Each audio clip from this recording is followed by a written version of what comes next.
Hello guys, it's a wonderful and a very bright morning out here. All right, so we are still through the week 7, heading to week 8. All right, so if you look closely, I took out the drinkers for it to be washed properly. All right, so that's the first thing I always do when I come here. After praying, make sure you pray. All right, just make sure you pray every day when you get to the pen. It's very good to pray. Okay, commit everything to the hands of the Lord. All right, because one slight mistake can cost you a lot. All right, so after praying, I take out the drinkers. Okay, so here currently is 2 partitions. Here the brooder right here, and where the layers are. Okay, so I assigned someone to stay here, while I myself I stay here because here is very sensitive. Where the brooders are, it's a very sensitive place. Okay, so you can see these birds again. Cold. It just rained last night, so there's cold. All right, everywhere is cold, so they're trying to fold to get heat, to keep themselves warm. All right, now they're not able to regulate their body temperature by themselves. Okay, so that's a good one. Looking right here, I just killed my feet. All right, so I've skilled my feet already. So what next? We're actually going to move inside now, because I said I'm actually going to show you how to use this rake. Okay, so I just have to change my shoes. How to use this rake to kill coccidiosis. All right, you have to just pay a very good attention to what I'm actually going to teach you today. Many people don't know about this. So many people are not aware. So you can see this is the rake. All right, so first of all, I'm just going to explain why this rake works by trying to use this to kill coccidiosis. All right, note that it's not actually going to take it, it's not actually going to kill it totally, because coccidiosis is a parasite. Okay, so this is why it works. Ammonia gas is always in this liter that is right here. So ammonia gas forms from the breakdown of the uric acid. When these birds they poop, it's actually going to cause ammonia, and that ammonia gives us what they call uric acid in poultry droppings, especially when the litters are wet. All right, when they are wet and compacted, which means when they are wet and they are caked, when water comes in contact and they are caked.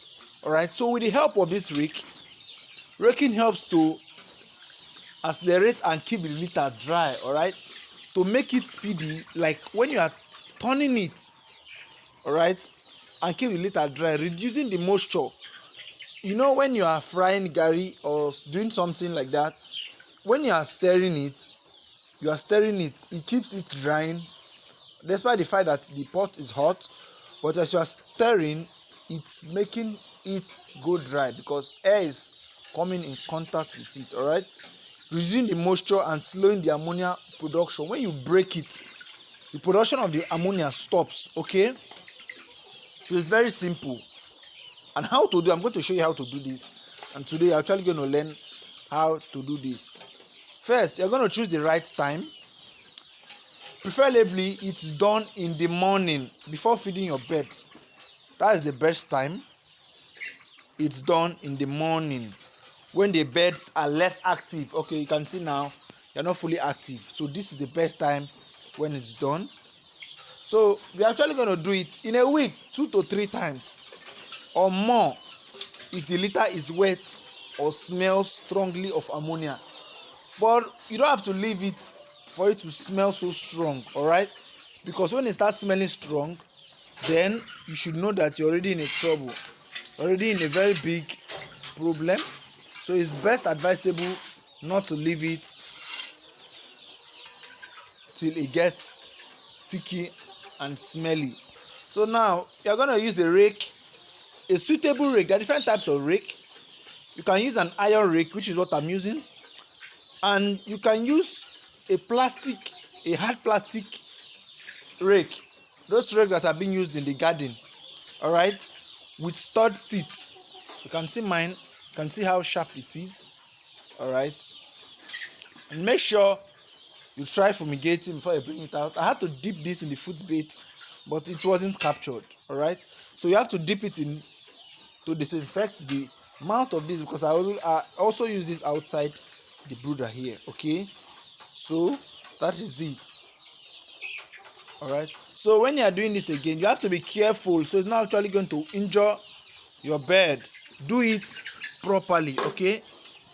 You do it properly to make sure you don't damage or injure the birds. All right. Or start hitting it on the floor to break the floor like this. You don't have to do that. You have to avoid it and take it gently. All right. So again, if you want to chase the birds, some people always chase the birds out. All right. So you can probably do it. All right. But for me, I'm not actually going to chase my birds. What I'm actually just going to do is to move it gently. All right. Because if I chase the birds, I'm actually going to stress them. So I'm not just going to stress them out. I'm going to just move it gently. Okay. Yes. So that's what I'm actually going to do. All right. So what you're actually going to do again, we're actually going to focus under the feeders. You can see our own litter is not caked. All right. But if your litter is caked, you have to focus under the feeders. That is the crucial part where these birds always mount. All right. You can see what I'm doing. You have to focus under, because it's a very sensitive place. All right. So you have to focus under the areas of the feeders and drinkers where will be wet, where water spillage. But you can see ours, we don't use drinkers on the floor. But if you look closely, you can see you're seeing some sign of wet particles. Okay. So you take it off. All right. So that's what you're actually going to do. So you just have to scrape it off and break the hardened part of the litters. All right. If it's caked, you have to break the hardened part of the litters. But if it's not caked, you just have to rake carefully, like you see me doing. All right. And what you're actually going to do again is, but this is not highly advisable, but if you noticed that there's a bit, like there's some place that the water just poured and it's very small and it's a very little portion, what you have to do is you have to mix it with the dry litters. All right. I'm not talking of where it's soaked. When it's a bit wet is different from soaked. Wet is just at least a little portion of it. Soaked it means when that particular area is soaked and you can see the water clearly. All right. But once the litter have been able to absorb the water, which is in a wet place, you can actually turn to make it, mix the litters together. All right. So that is what you're actually going to do. So now, if you notice a place whereby the litter is soaked, you don't have to turn. All right. You just have to take it out and replace it immediately. All right. You can't gamble that. You have seen me several times. If you have been following us, you see me several times removing wet litters into bags. All right. Especially under the drinkers and where these birds are pouring it. All right. So I always remove litters that are soaked. Okay. So you don't have to miss out on this. Don't forget to remove it. Okay. Especially under the drinker, remove and replace with fresh wood shavings. All right. Or if you are using rice husk, okay, you can also use it. All right. But I prefer wood shaves to rice husks. All right. So you can use it whatever works for you. All right.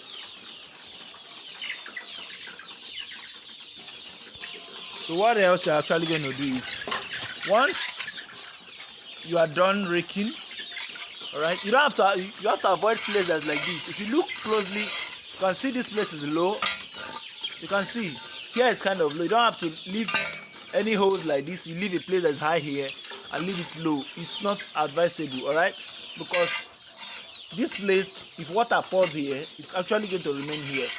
But you have to make it leveled Okay, you can see, just have to make it leveled. Okay, so make sure it is leveled. To avoid ammonia, you have to improve your space, or like ventilation is supposed to be available 24/7. So in order to reduce the moisture, like I said, use ventilation. All right, open everywhere. But mine, if you look closely, you see that everywhere is not really closed. Aside this part and here,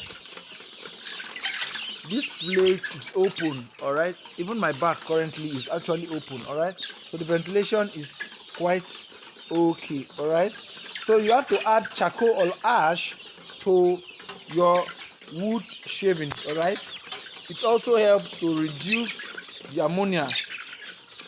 All right, so you're actually going to check your drinkers if it actually has leakage in it.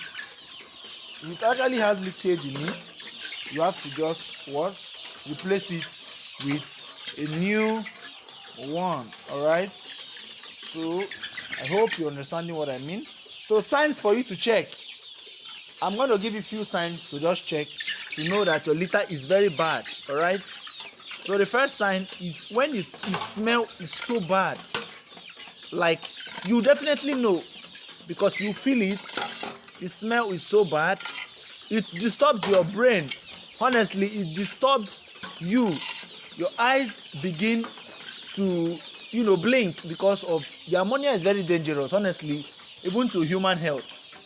Yes, I will tell you for true, it's very dangerous to human health. That's why most times when people are packing their litters, they use nose masks. Yes, I hope you have seen that in some farms. They use nose masks when they are actually changing or replacing litters, taking out the old ones that have been very soaked. All right, they use nose masks to prevent the excessive smell of the ammonia. All right, or when your birds are sneezing, this is number 2. When your birds are sneezing or having watery eyes, when their eyes are wet, you know that there is a problem. You're in a very serious problem, and definitely you have to spend a lot. Or when your birds are slow in growth, when they are not growing at all. All right, you should know that something is wrong. And ammonia is one of the most dangerous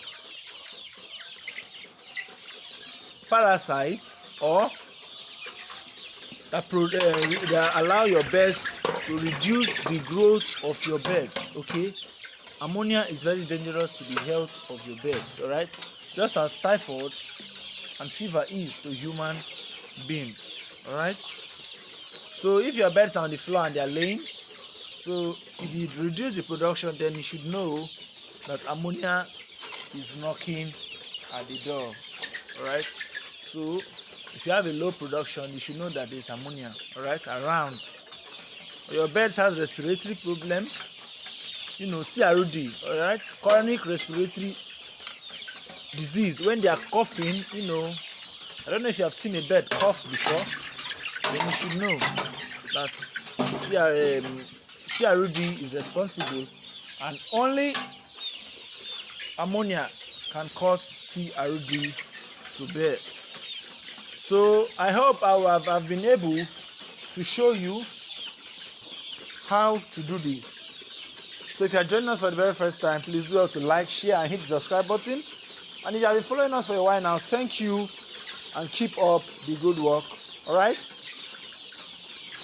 we're actually going to give, I'm supposed to give vitamins again today, but I'm actually going to give coccidiosis drugs. All right, I noticed some signs, so I'll have to act immediately, all right, by giving coccidiosis drugs. Thank you and have a wonderful day.